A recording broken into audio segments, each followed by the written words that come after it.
Stacking in my bag. Yeah, stacking in my bag.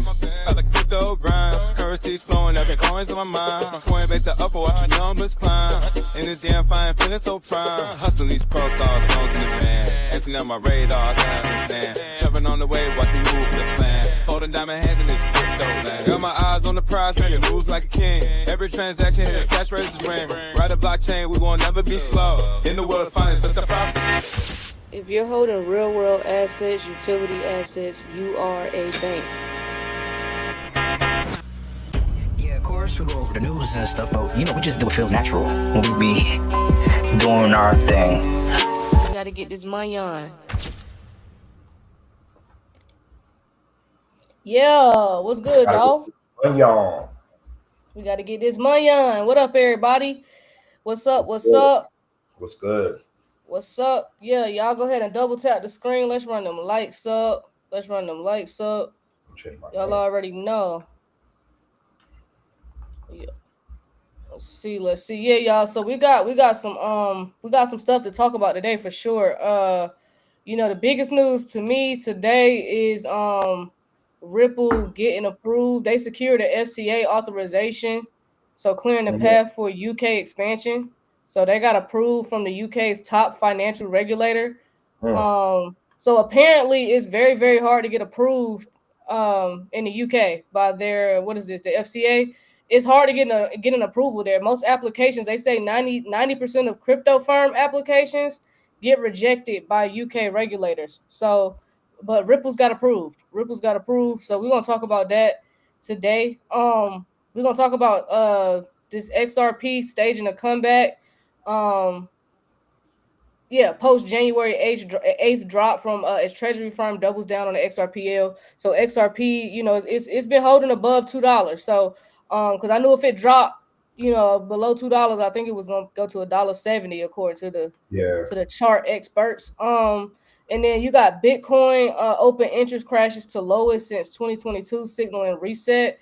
We got an article about that. We're gonna talk about stablecoins to hit $56 trillion valuation by 2030. We're gonna talk about UK regulator FCA announces 2026 timeline for crypto license applications. So that kind of go hand in hand with Ripple. So we're gonna talk about that as well. And then I got a couple articles from payments. So we're gonna talk about digital wallets win the instant payments habit battle. We also gonna talk about the labor economy becomes the next payments innovation engine. So yeah. We got a couple good topics to discuss today, y'all. So make sure y'all double tapping the screen. Let's run them like, damn, y'all got the 10K fast today. I like that. They already at 10K over there on TikTok. Okay. Got there, huh? They got there. Yeah, they got there. Appreciate y'all. So yeah, make sure y'all hit that like button on the way in. Make sure y'all hit that like button over there on YouTube. Make sure y'all subscribe to the channel if you're not subscribed to it already. For sure. Dang, okay.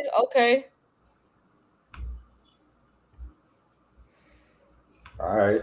Yeah, man. So it looked like they pushing the they was supposed to have a tariff decision today, but it got pushed back. They pushed it back, so they ain't trying to announce it today. Whatever they trying to do, gang, they are not ready.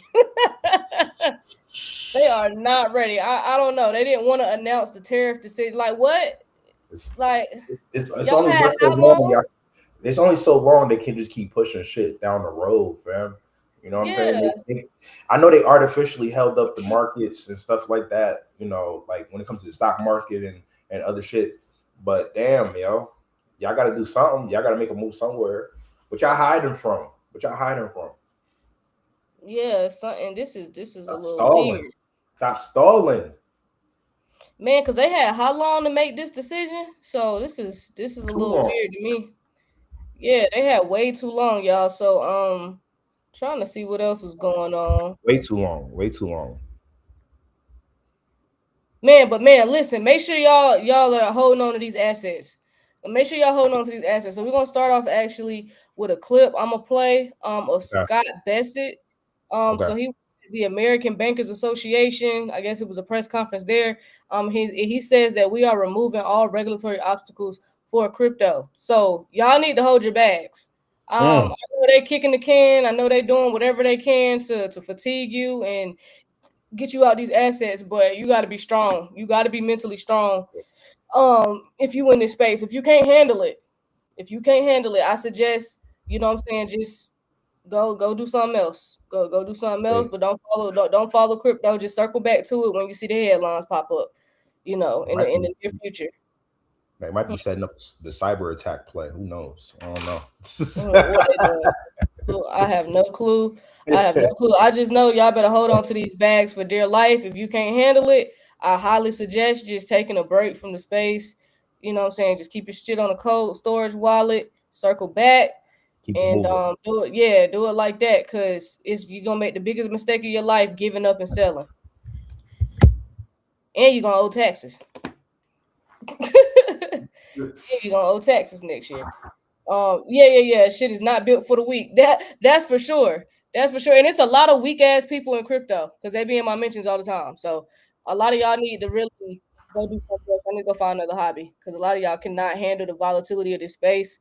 Y'all can't handle the delays that occur often. You know what I'm saying? Y'all can't mentally handle it. So if you know you can't mentally handle it, please go find something else to do. And when the announcements start coming out, headlines start coming out that these assets are appreciating, then come back. You know what I'm saying?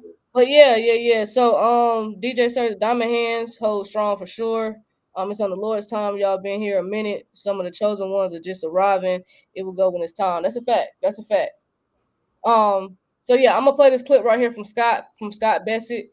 Just so y'all know, like, y'all need to keep holding y'all assets because they getting this shit. Everything they getting ready for is because they getting ready to bring crypto and blockchain into the fold. So go ahead and hit play on this right here. Let me start it up. It's just a quick clip. We will take a close look at regulatory impediments to blockchain. Yep. Okay. Let me start it over.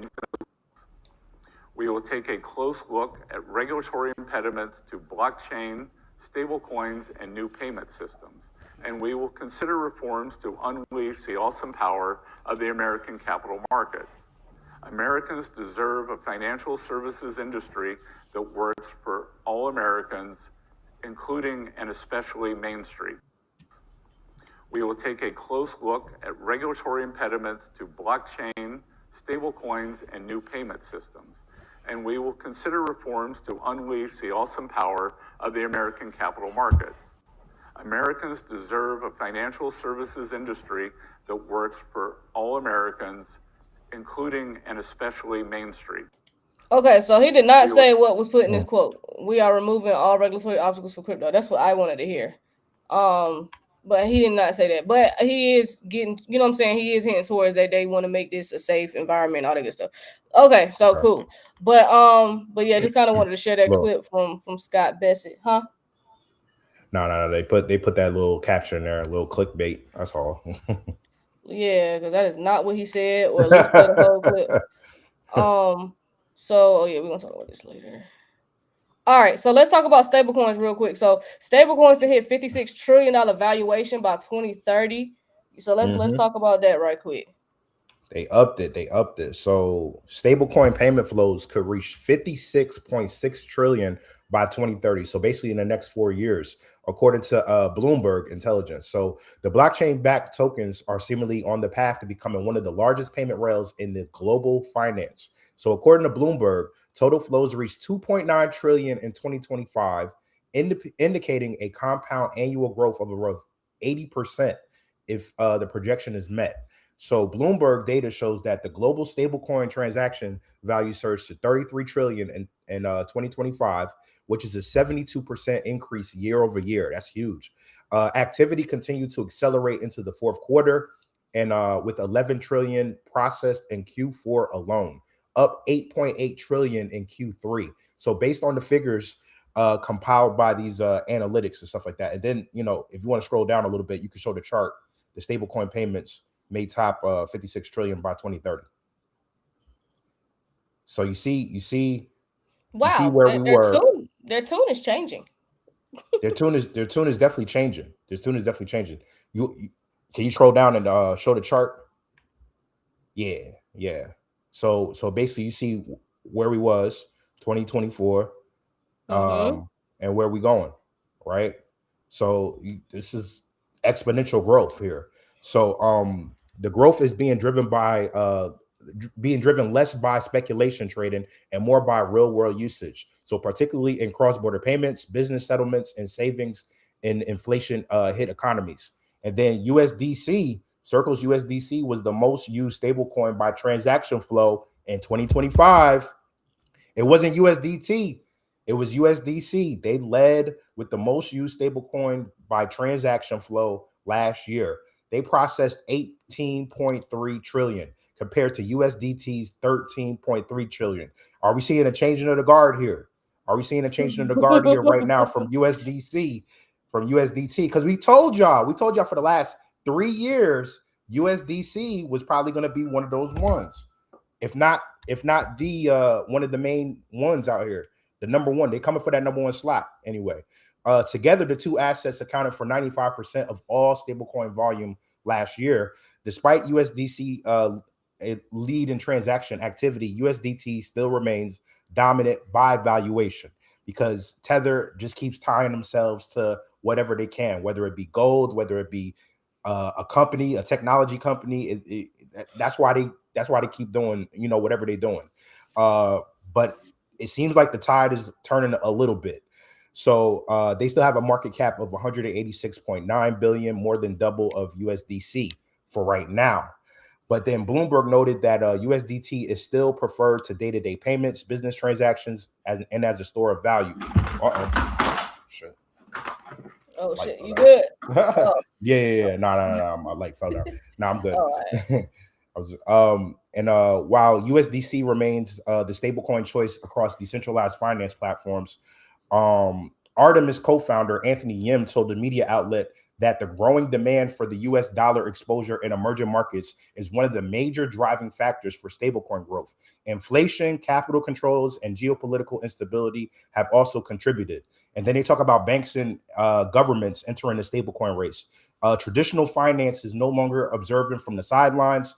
Barclays, which is a huge institution, has taken an equity stake in Ubix, which is a U.S. fintech building clearing infrastructure for stablecoins. So Barclays is a huge institution, right?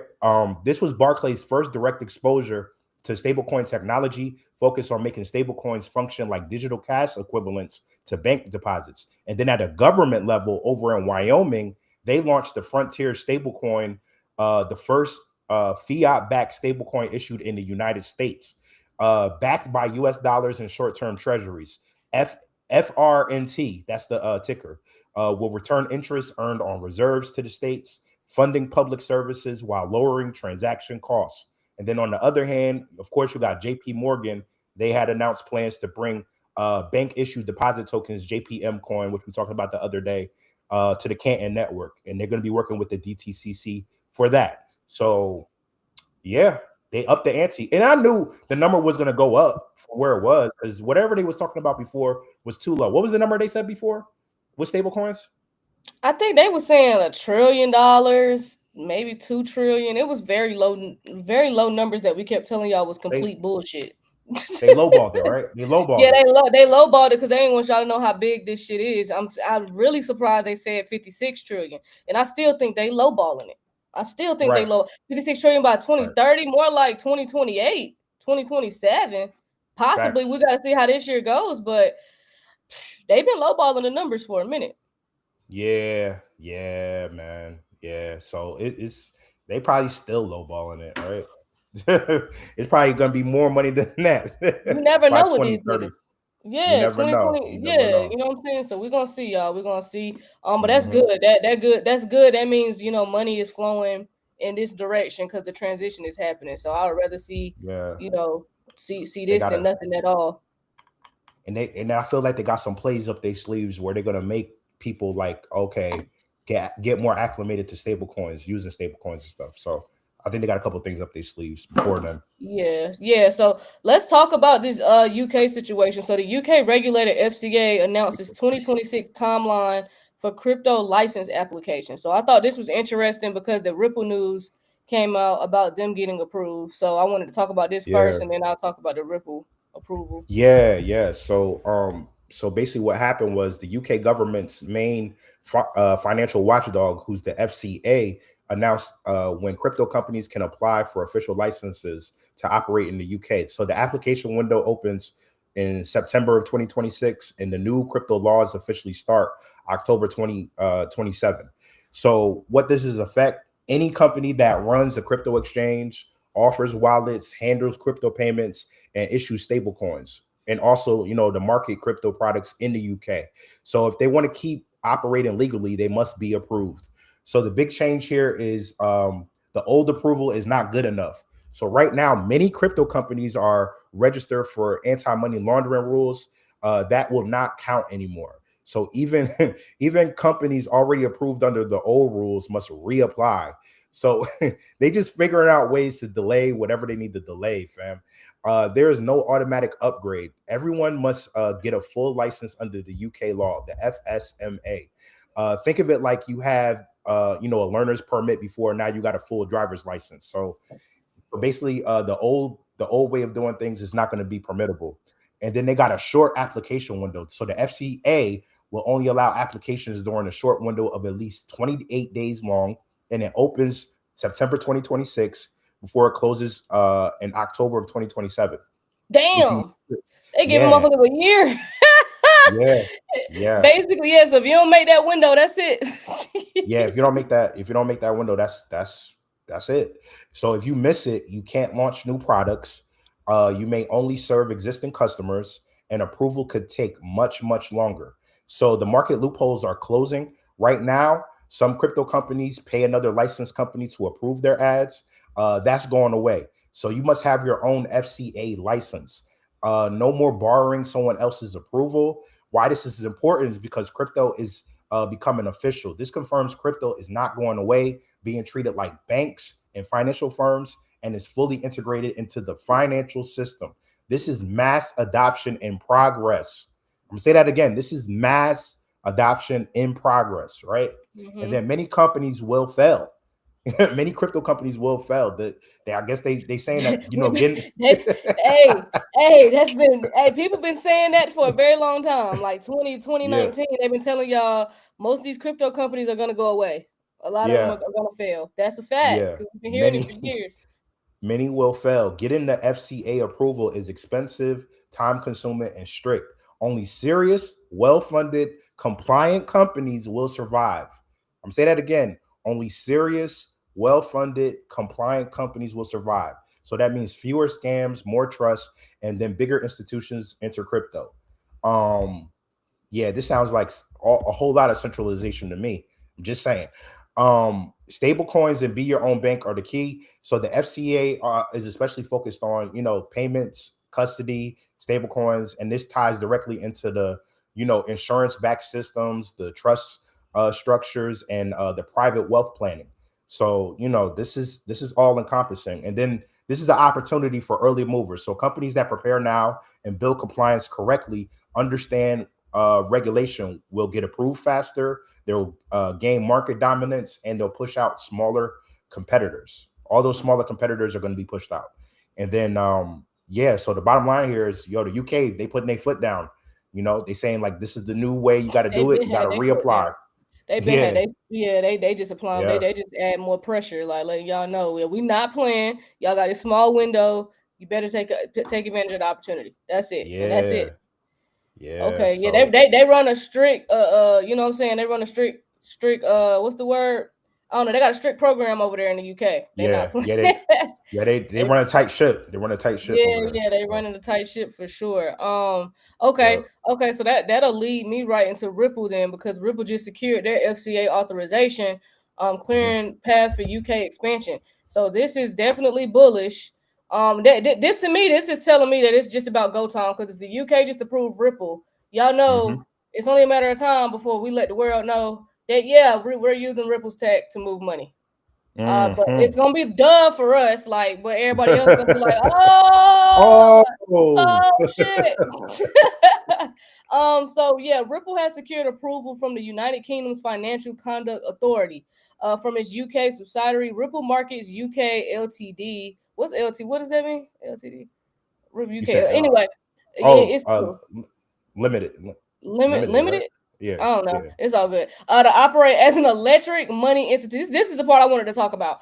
They got approved to operate as an electric money institution, EMI, and register under crypto asset rules.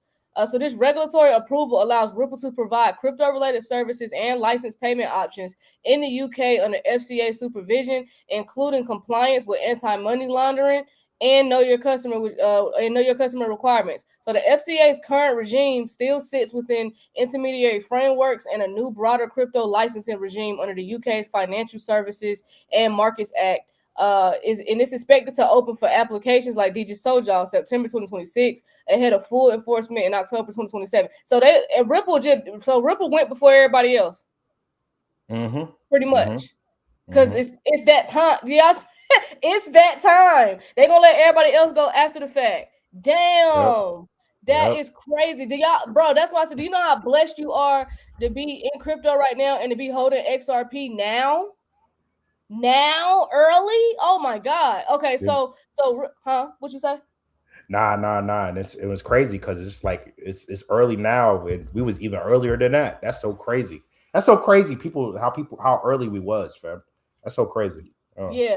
I want to read one of the comments. Nakia said, which companies do you think will survive? Opinions welcome.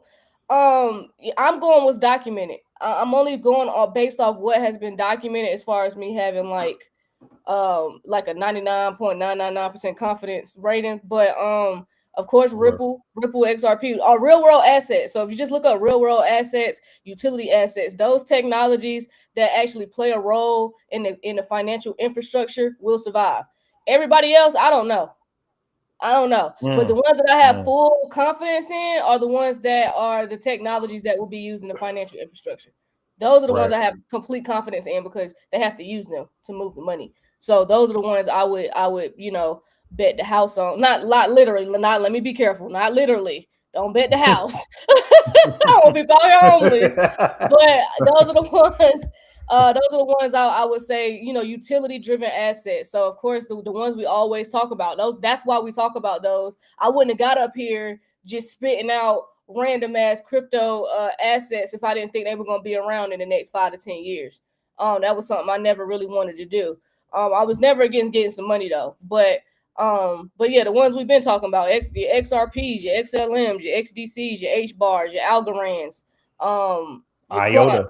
Somebody said IOTA works with the FCC, the FCA as well. So yeah, exactly. IOTA. So assets like that, Quant, Chainlink, you know what I'm saying? Those assets are gonna be here for a while. You know what I'm saying? These are the ones we've seen from the DTCC, the BIS, the World Economic Forum. You know what I'm saying? You just kind of gotta base it off of the documentation that these people, this is what they've been testing, this is what they're using. So yeah, I hope that answers your questions. Zebec, definitely. I'm huge on Zebec. Boy, if Zebec not bluffing for marketing, that's what I'm scared of. If they're not bluffing for marketing purposes, and Zebec is for real, that they working with Stellar and Ripple, oh man, the rest of them payroll companies might as well go ahead and pack it up, pack the whole building up and sell, because it's over with.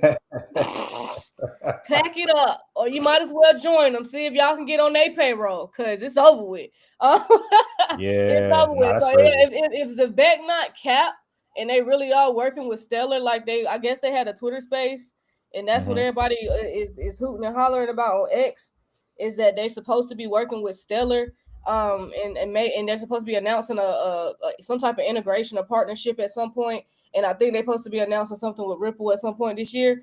So I'm just gonna say this, allegedly I got it bad. Allegedly, but I sold off a long time ago.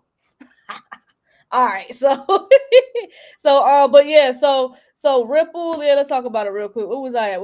We were talking about, okay, so Ripple's registration does not yet constitute a full financial services license. It enables regulated activities under specific permissions, and could require additional authorization for broader retail services. So Ripple may need to reapply or expand its permissions under the forthcoming FSMA crypto regime once that licensing gateway opens. So Ripple gonna have to get in line. They ain't getting in line though, but they're gonna be like, yeah, go ahead and approve this real quick.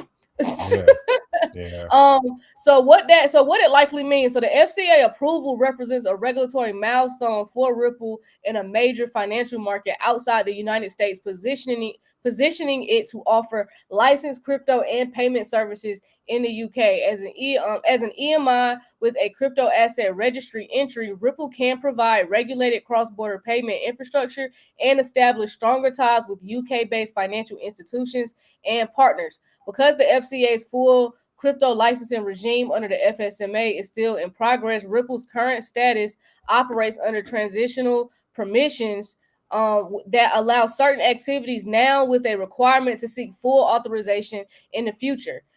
So this move builds on Ripple's broader effort to operate within regulated frameworks globally.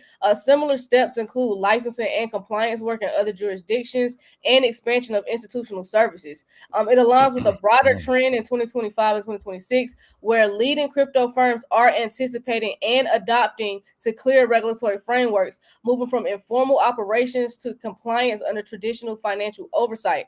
So, for example, the UK's upcoming crypto licensing gateway that D just talked about shows government intent to institutionalize digital asset regulation.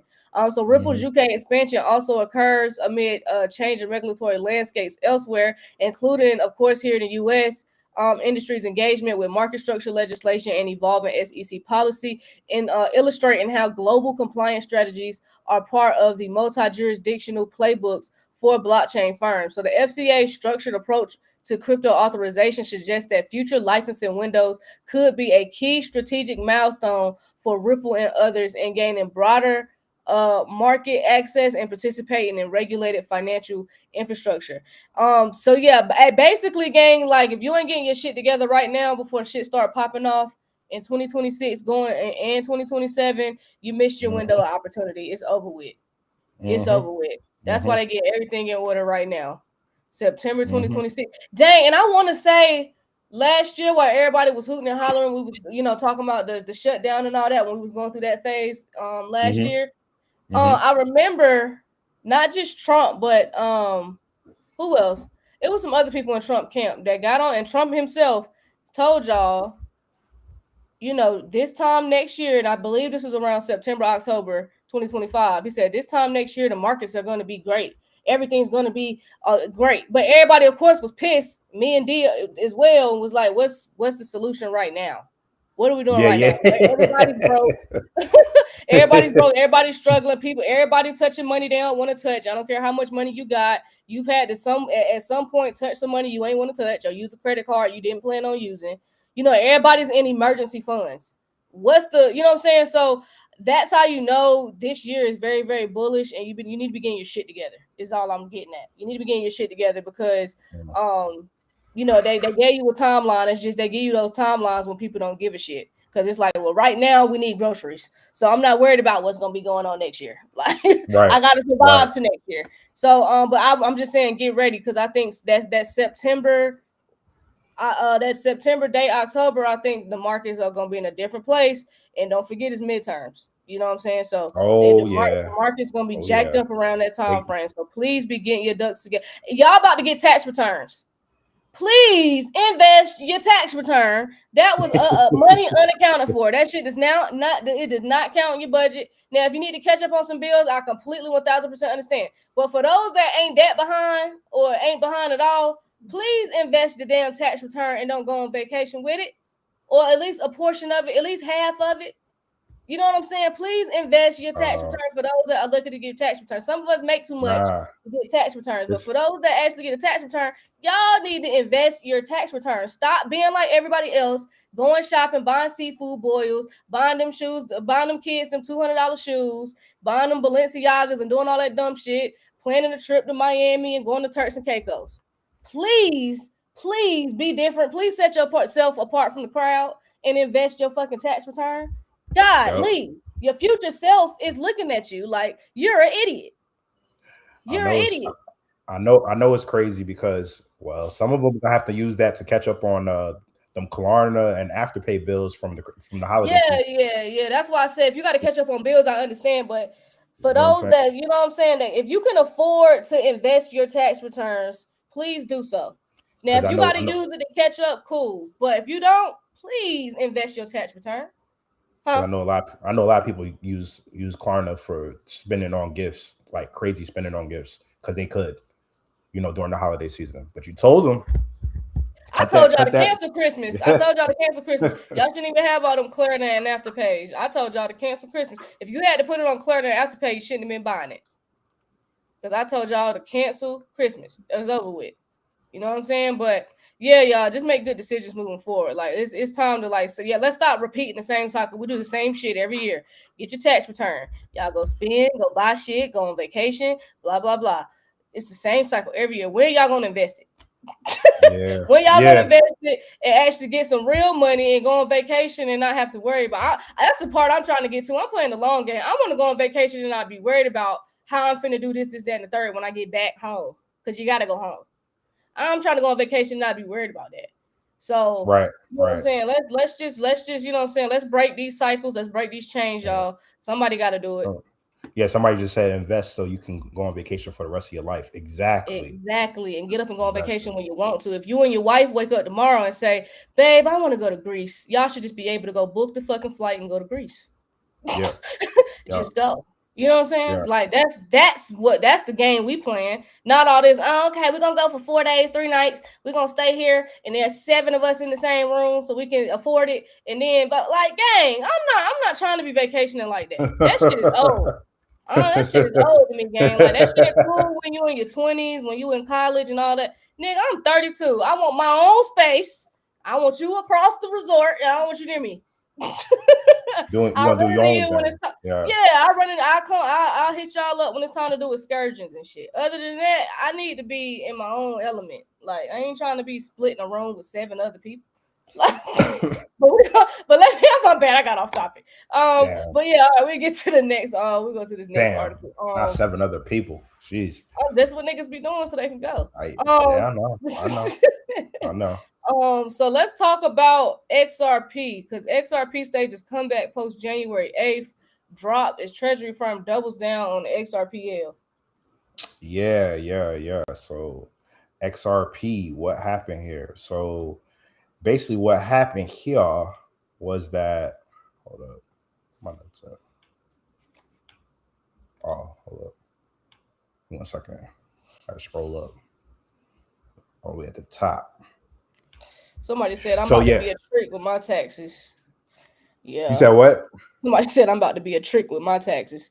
I'm a trick on these. I'm a trick on these assets. Well, I don't get a tax return, so those that do enjoy. I wish I got a tax return, low key. But yeah, go ahead. I'm sorry. So no, you good.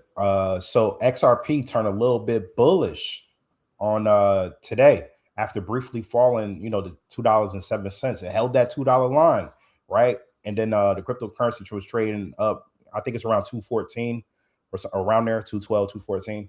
So the price drop on January 8th happened when Wisdom Tree pulled, its spot XRP ETF filing from the SEC.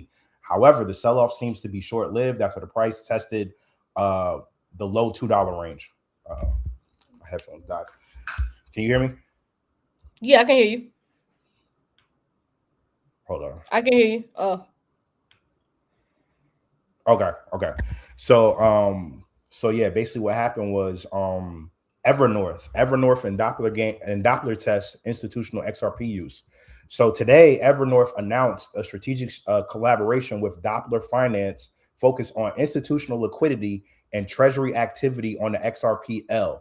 Right, Evernorth is a XRP digital asset treasury firm backed by Ripple and SBI Holdings. So basically what happened here is that the collaboration is an early testing phase. The two firms are reviewing ways institutions could deploy XRP capital using on-chain systems. Areas under review include structured liquidity models, treasury management flows, and institutional needs that can support long-term use of the ledger. The announcement made clear that no products are being launched yet. The work is forced on testing systems and reviewing how XRP could be used at scale by institutions managing large balances. I'm going to say that again. The work is focused on testing systems and reviewing how XRP can be used at scale by institutions managing large balances. They already know it's going to work. They just saying this shit right now. And then this follows the reports from yesterday when Ripple was in talks with Amazon Web Services about Amazon Bedrock to support XRPL operations. If implemented, this could help Ripple manage system load and data flow as the usage grows. And there's a if you scroll down, there's like a little video about that. Okay. All right. Keep scrolling. Ah, gotcha. There you go. My name is Aman Tiwari. You can hear it. I'm a solutions architect at AWS. Can you hear it? Yeah, play it. In today's session, we are going to talk about Ripple and how have they built an AI-powered operations platform. Yeah, we'll just play like the first minute and a half. Yeah, that's cool. Transform their platform operations using AWS.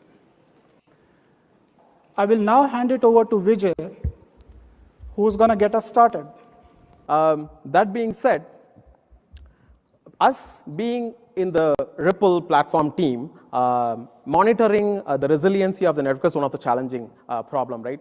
For example, in a centralized ecosystem, it's very easy for us to figure out what is going on when we launch a new feature, where you can just go to a database and you can execute a query before the change, after the change, you can easily figure out what's going on in the network.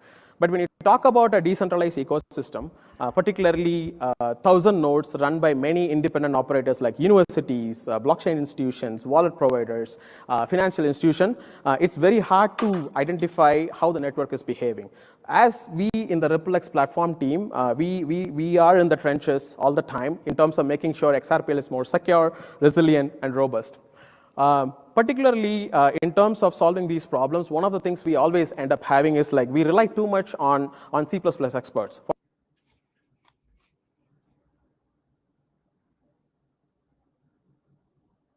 With minimal delay. Okay. So we'll stop it right there. Okay. Okay.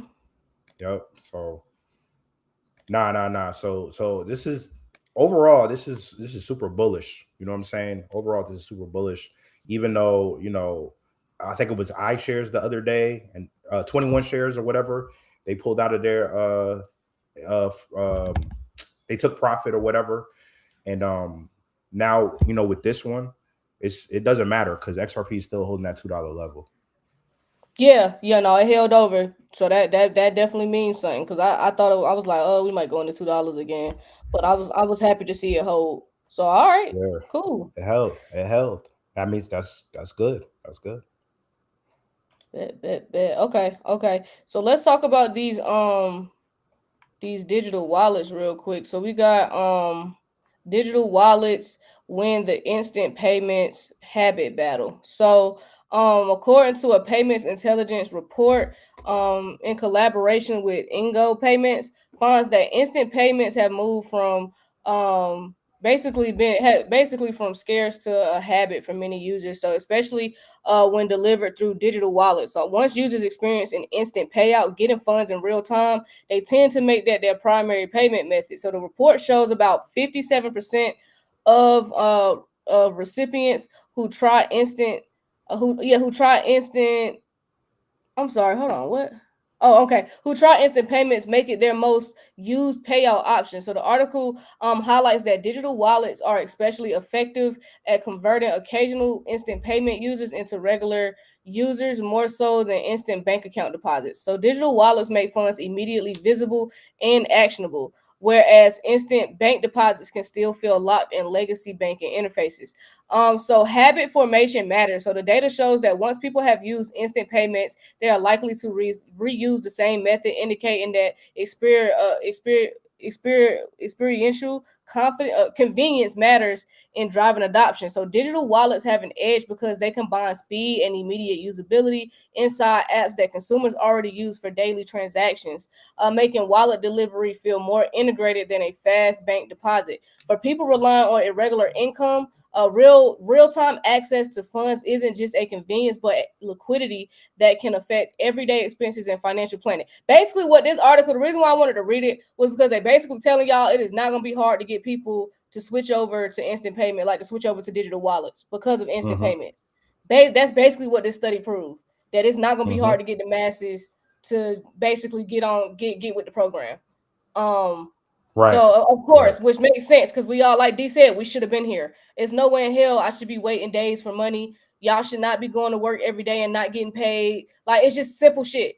You know, you should be able to deposit a check. If you was and you got a check and someone wrote you a check for $25,000, you should be able to cash that $25,000 check at the bank, deposit it, and get your $25,000 when you deposit it instantly. Yes. You shouldn't have to wait 2 or 3 days for your bank to clear that check. You know what I'm saying? So basically, what this study showed was that people are going to use digital wallets. As soon as they experience an instant payment, they're not going back to the traditional way. But yeah, so this trend reflects a broader evolution in payments infrastructure from legacy systems where funds arrive after delays to real-time rails that meet user expectations for immediate access.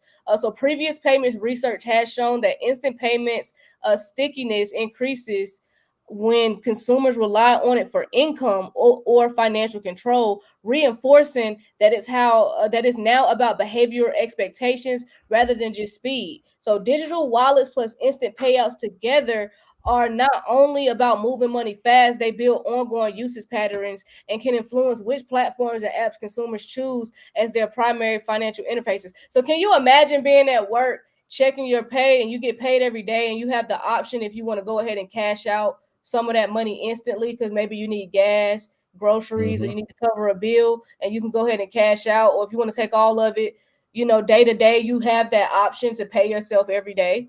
Like, wouldn't that be a much better? And all you need is a digital wallet to do it. What? Come on now. That changes everything about life, because a lot of times people's checks do not, like, people who have to wait to get paid 2 weeks. I've been there.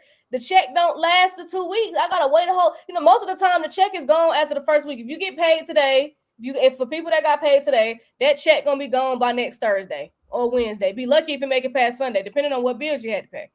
So then, but you don't get paid, and you don't get paid next week. You gotta wait a whole nother week till you get paid again. But if we go ahead and move over to this, shout out to Zebec, then you can go ahead and catch up. So you're not sitting here like, oh, I don't know how I'm gonna make it to work. I'm barely gonna have enough gas to get there. Like, you know what I'm saying? So them days is getting ready to be cut short very soon. So this intersects with broader fintech and digital finance trends, AI commerce, embedded wallets, where payment experiences are becoming instant, seamless, and integrated into everyday digital transactions across e-commerce, gig platforms, and financial services. So y'all get ready. That's why Zebec is coming. That explains why Zebec got all those licenses and all that approvals that they needed from ISO and all these other approvals that they got, NASHA, and all that. That is why, because it's that time. It's that time. And I'm gonna say it again. I'm gonna warn y'all, because this is gonna be cool and all, but just know what they're about to attach to all these capabilities. They are attaching these prediction markets to these digital wallets. So once you start cashing out and you like, oh man, I could bet on the game, or I could bet on whatever the hell I want to bet on. Don't be getting crazy now. Don't be getting crazy now and blowing your whole check, hoping that the Phillies was gonna win, or the seven, or whoever's gonna win the game. You know what I'm saying? With these prediction markets, just take it easy. And y'all know who I'm talking to, because I know some of y'all be gambling every week. If you know you addicted, be careful. If you know you addicted, be careful. Be careful. So we got Bitcoin open interest crashes to lowest since 2022, signaling reset. Yeah, what happened in 2022, Queen? Remember? We was there. Man, that was a crazy crash. That's when everybody thought they just had one up on me. They're like, "Oh, you crazy? I told you not to get into that crypto stuff." You talking about when that crash? You talking about the crypto crash, right? Yeah. The FTX and all that other shit. That stuff happened. Yeah, that's when I was laughing at y'all saying you're supposed to be buying, dumbass. Thinking you having an I told you show moment, and this was like, this was your window of opportunity to get these assets at low prices. Stupid. That's when XRP dropped to damn near 28 cents, dumbass. now y'all begging for a 28 cent XRP. Y'all stupid asses missed that whole window because y'all was like, ha, we told y'all not to invest in crypto, and now here we go in 2025. I wish XRP would do 30 cents and 50 cents again. Idiots. It's crazy because we had just started going live. We had just started going live around that time period, and then that crash started happening. But so basically, what they're talking about here, when we talk about open interest, anyway, we're talking about how many active bets traders have on Bitcoin future price, right? So if there's high open interest, lots of people are using leverage. You know, they're using that borrowed money. But if it's low open interest, traders are closing positions and playing it safe as F. So Bitcoin's open interest dropped to the lowest level since 2022. Of course, we just talked about the FTX collapse and everything like that. So basically that meant that traders are closing risky positions, less gambling, being more cautious, and borrowed money is being flushed out of the system. Why did this happen?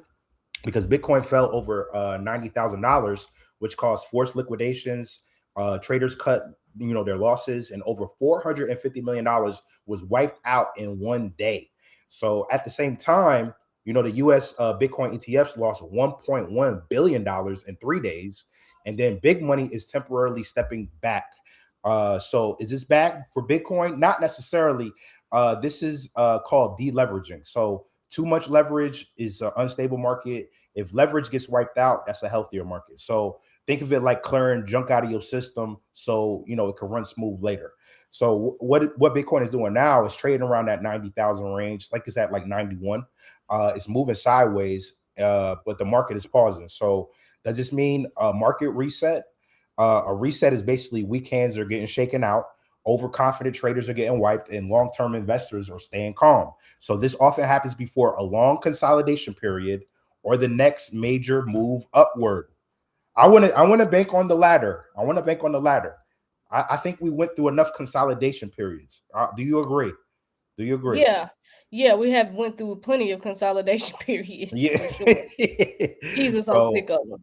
So I'm looking for the next major move upwards if I was a betting man. But this is not the same as 2022. Even though open interest is like 2022, Bitcoin is at 90K, not 15K. Damn.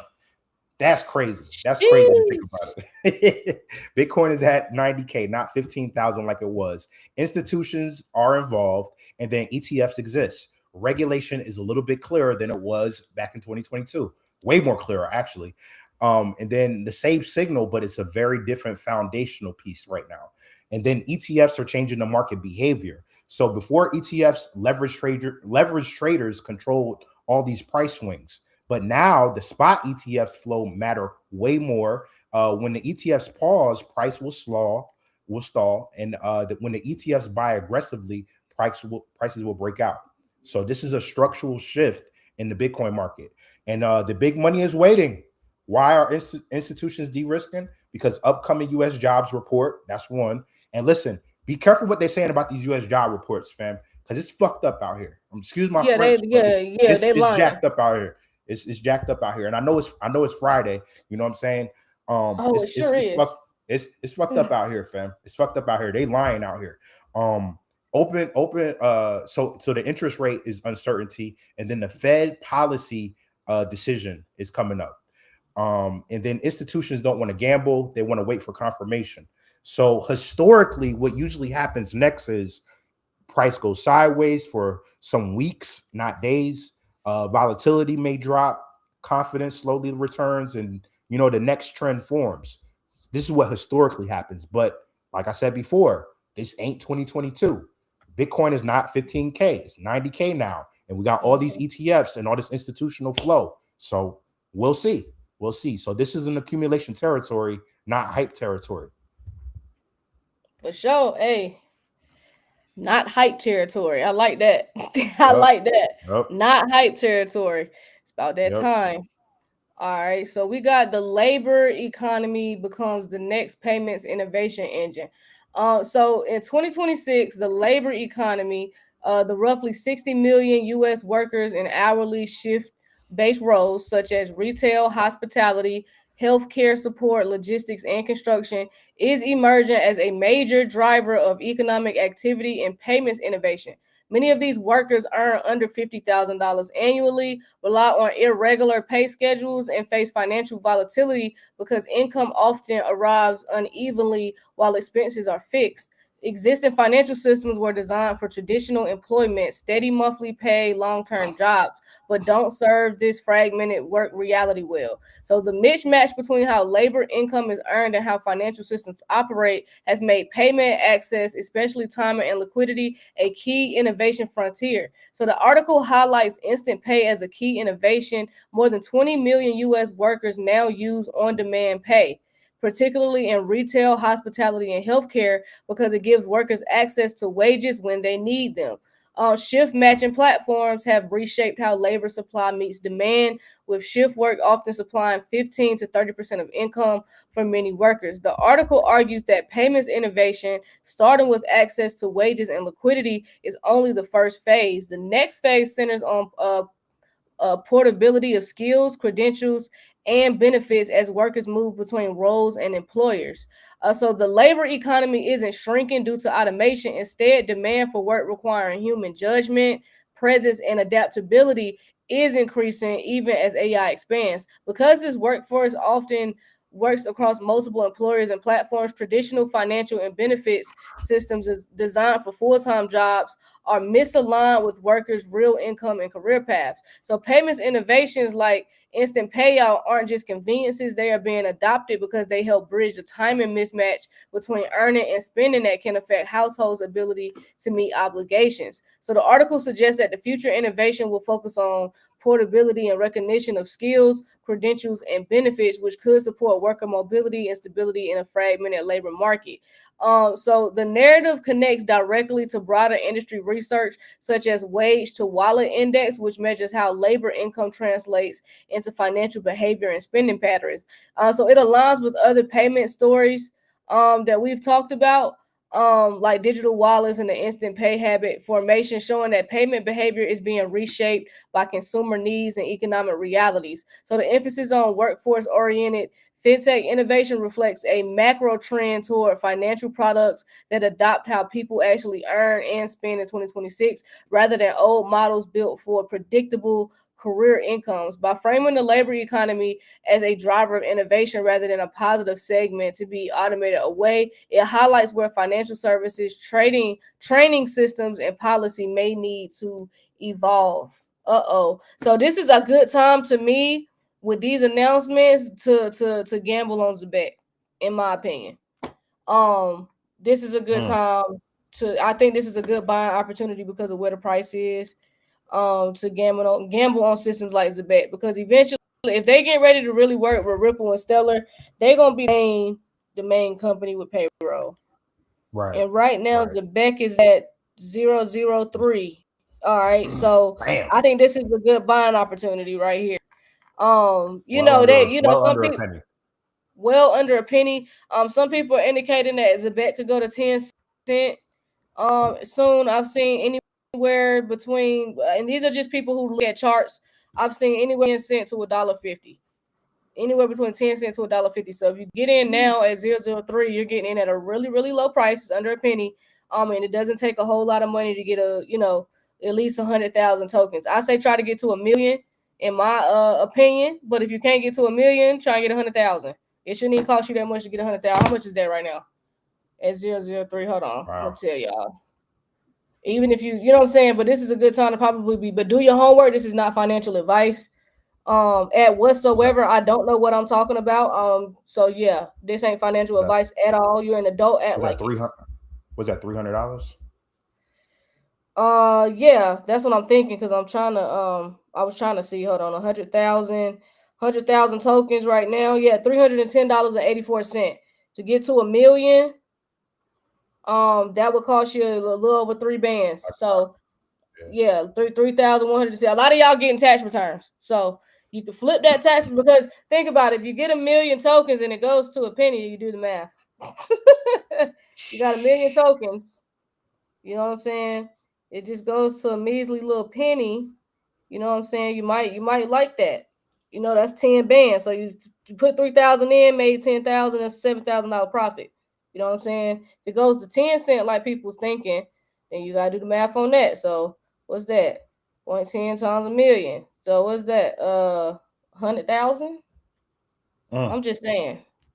I'm just saying it. I ain't even gonna do the $1.50 because then y'all gonna call me a moon boy. Y'all can do the math in your calculator. Sure can. Y'all can do the math. Sure can. So but yeah, math was not my strong suit. So yeah, I pulled the calculator out. I sure did. I've been pulling calculators out since I could. I used to sneak the calculator in elementary school. I remember elementary school, they didn't want us to use no calculator. I used to use mine. Oh my God. I used to hate that shit. Cause I'm like, so they're like, because I used to be like, okay, well, if I need to figure out something when I'm an adult, I'm just gonna pull the calculator out and figure it out real quick. I don't need to like the banks, they don't want to see me work out a math problem. Why the fuck we gotta do it like this? This is stupid. So yeah, but anyway. No, it's stupid. It is stupid. It's stupid, like because I'm just gonna use a calculator. Like what? But yeah. What's the ticker for Zebec? ZBCN. ZBCN. Do your homework though. That's not financial advice. That is not financial advice, and I'm gonna keep saying it. I don't know nothing. I don't know nothing. You need to do your own research. You need to make your own decisions. I am not telling you in whatsoever to buy it. I'm not affiliated with Zebec. None of that. XRP, none of them tokens, none of these assets. We have no affiliation. Zero affiliation. And we're not married to these shits neither. Yeah, and we're not married to these assets. Okay. So yeah, you can stake your Zebec. Y'all can look into that as well. It is staking opportunities in Zebec as well. So yeah, you can look into all that. Has Cecil done anything with I think he has done something with, or did he show people how to stake with Zebec in the DeFi? I think he did. I believe he did because I remember watching it. He did do a video on that. I highly suggest y'all get into the DeFi Patreon for sure. Because some of the questions y'all be asking, you should just be in the DeFi Patreon. You would have been on that 2 or 3 months ago. So yeah, for sure. Appreciate you. Queen and D, you keeping it real. Appreciate that. Yeah, so I think that I just had one more article about the United States. So how the United States could use Greenland. Do you see this? Oh yeah. Let's definitely talk about that. Because Greenland been in the headlines for sure. And while y'all listening, make sure y'all run it up to 100K. We almost had 100K over there on TikTok, fam. I think we had around 90. Let's make sure we get to 100K before we get out of here. Yeah, this is the last article, so let's get to 100K. We appreciate it if everybody could double tap the screen for us. So we got Greenland in the head, because Greenland been in the headlines for, or at least been a hot topic. Especially since this Venezuela shit popped off. So the idea of the US purchasing Greenland has resurfaced in US political discussions, and some in the Bitcoin mining community are watching Greenland's energy planning and hydropower potential closely because it could support large-scale mining operations. So Greenland plans to open a public tender in late 2026 for 2 major hydropower sites that together could produce 9,500 gigawatt hours per year, planned for industrial use. God damn, including potential mining. If fully utilized for Bitcoin mining, this energy could support significant hash rate capacity. For example, a 1.08 GW facility could theoretically generate around 44.8 to 65.7 EH of hashing power, which could equate to a noticeable portion of the global Bitcoin network hash rate, which is currently at 1 ZH. So the scenario of Greenland becoming a large energy source for Bitcoin mining depends on infrastructure build out, power purchase agreements, and logistical integration, including transmission, data links, equipment importation, and environmental considerations. So some reports describe even larger theoretical potential if Greenland's wind energy, estimated at hundreds of gigawatts of nameplate capacity, were harnessed. Though this is very hypothetical and will require massive investment and supportive infrastructure. I think they'll get that. Wow. So yeah, go ahead. I got something to add on to this. Okay, so the discussion ties into geopolitical context. So the idea of Greenland becoming part of the U.S. has a long history in U.S. presidential proposals tied to strategic and economic motivations. So the article does not report an actual policy or mining project launch. It describes a theoretical scenario that combines political ambitions, which is U.S. Greenland discussions, with mining economics using renewable energy to power hash operations. Greenland's hydropower potential is real and mapped, but current installed capacity and local grid conditions are far from the gigawatt scale operations described in large theoretical scenarios. So large scale mining in Greenland would require significant infrastructure build out, power generation, long distance transmission, logistics for equipment, and continuous operational support, not just energy supply.